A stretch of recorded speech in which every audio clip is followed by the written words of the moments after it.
মাসিক বা পিরিয়ড কেন হয়? পিরিয়ডের সময় এত ব্যথা কেন হয়? অনিয়মিত পিরিয়ড কি শরীরের বড় কোনো সমস্যার লক্ষণ?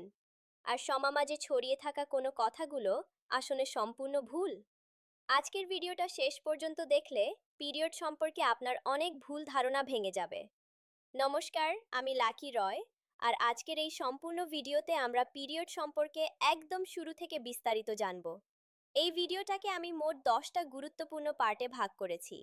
নাম্বার 1, পিরিয়ড আসলে কি এবং কেন হয়। 2, প্রথম পিরিয়ড কোন বয়সে হয় এবং তখন শরীরে কি কি পরিবর্তন আসে। 3, পিরিয়ডের সময় শরীর ও মনের ভিতরে কি ঘটে।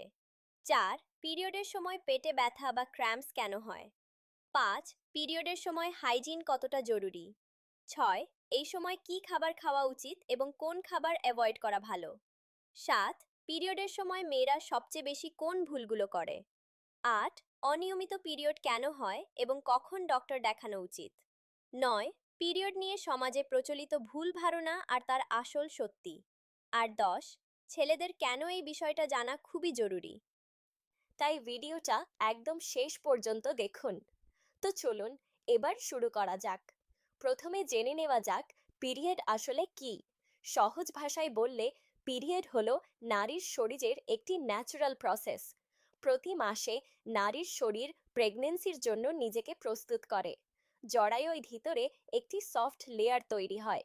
যদি প্রেগন্যান্সি না হয় তাহলে শরীর সেই এক্সট্রা লেয়ার আর ব্লাড শরীর থেকে বের করে দেয়।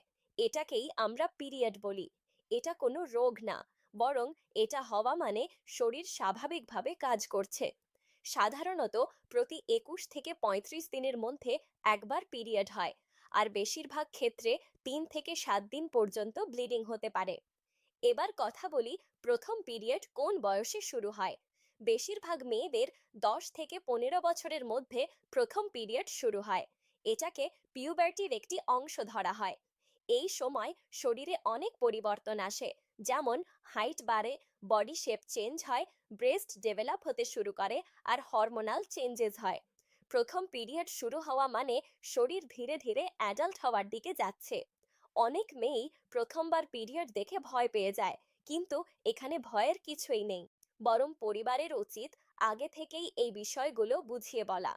এবার জেনে নেওয়া যাক পিরিয়ডের সময় শরীর ও মনের ভেতরে কি ঘটে। পিরিয়ডের সময় শুধু ব্লিডিং হয় না, শরীরের ভেতরে হরমোনাল চেঞ্জের কারণে অনেক কিছু ঘটে। অনেকের পেটে ব্যথা হয়, মাথা ঘোরে, দুর্বল লাগে, মুড সুইং হয়, খুব রাগ হয়, আবার অনেক সময় কান্নাও পায়। এগুলো বেশিরভাগ সময় নর্মাল, কারণ পিরিয়ডের সময় হরমোনস ওঠানামা করে। এবার কথা বলি পিরিয়ডের সময় ব্যথা কেন হয়। অনেক মেয়ের পিরিয়ড পেন খুব বেশি হয়। এর কারণ হলো জরায়ু যখন এক্সট্রা লেয়ার বের করে দেয় তখন মাসেলস কন্ট্রাক্ট করে। এই কন্ট্রাকশনের কারণেই ক্র্যাম্পস বা পেন হয়। কারো কম হয়, কারো বেশি হয়। তবে যদি পেন এত বেশি হয় যে নর্মাল কাজ করা যায় না, তাহলে অবশ্যই ডাক্তার দেখানো উচিত। এবার জেনে নেওয়া যাক পিরিয়ডের সময় হাইজিন কতটা জরুরি। এই সময় পরিষ্কার পরিচ্ছন্ন থাকা খুব গুরুত্বপূর্ণ। একই প্যাড অনেকক্ষণ ব্যবহার করা উচিত না, কারণ এতে ইনফেকশন হতে পারে। সাধারণত 4 থেকে 6 ঘন্টা পর প্যাড চেঞ্জ করা ভালো, আর পরিষ্কার থাকা ইনফেকশন কমাতে সাহায্য করে। এবার কথা বলি এই সময় কি খাবার খাওয়া উচিত। পিরিয়ডের সময় শরীর একটু দুর্বল হয়ে যায়, তাই হেলদি খাবার খুব জরুরি।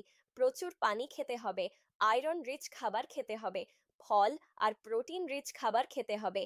এগুলো শরীরকে স্ট্রং রাখতে সাহায্য করে। অতিরিক্ত জাঙ্ক ফুড খেলে অনেক সময় ব্লোটিং আর ডিসকমফোর্ট বেড়ে যায়।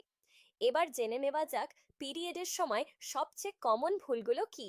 অনেক মেয়ে কিছু কমন ভুল করে ফেলেন, যেমন অনেকক্ষণ প্যাড চেঞ্জ না করা, পানি কম খাওয়া, ঘুম কমানো, পেইন ইগনোর করা। আর একটা গুরুত্বপূর্ণ বিষয়, নিজেকে ডার্টি ভাববেন না। পিরিয়ড কোনো নোংরা বিষয় নয়। এবার কথা বলি অনিয়মিত পিরিয়ড কেন হয়। অনেক মেয়ের পিরিয়ড ইররেগুলার হয়ে যায়। এর কারণ হতে পারে স্ট্রেস, হরমোনাল ইমব্যালেন্স, ওজন হঠাৎ কমে যাওয়া বা বেড়ে যাওয়া, অথবা পিসিওএস এর মতো সমস্যা। যদি দীর্ঘদিন ইররেগুলার থাকে তাহলে অবশ্যই ডাক্তারের পরামর্শ নিতে হবে। এবার আসি সমাজে প্রচলিত কিছু ভুল ধারণার কথায়।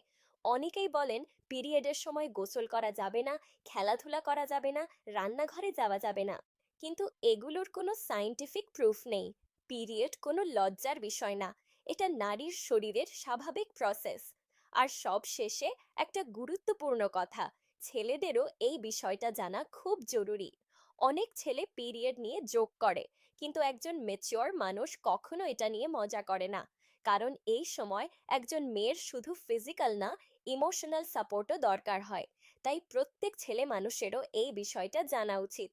তো বন্ধুরা, আজকের ভিডিওতে এই পর্যন্তই। ভিডিওটি ইনফরমেটিভ মনে হলে লাইক করুন, কমেন্ট করে আপনার মতামত জানান, আর এমন আরও ভিডিও পেতে চ্যানেল সাবস্ক্রাইব করতে ভুলবেন না। আমি লাকি রয়, দেখা হবে পরের ভিডিওতে। ধন্যবাদ।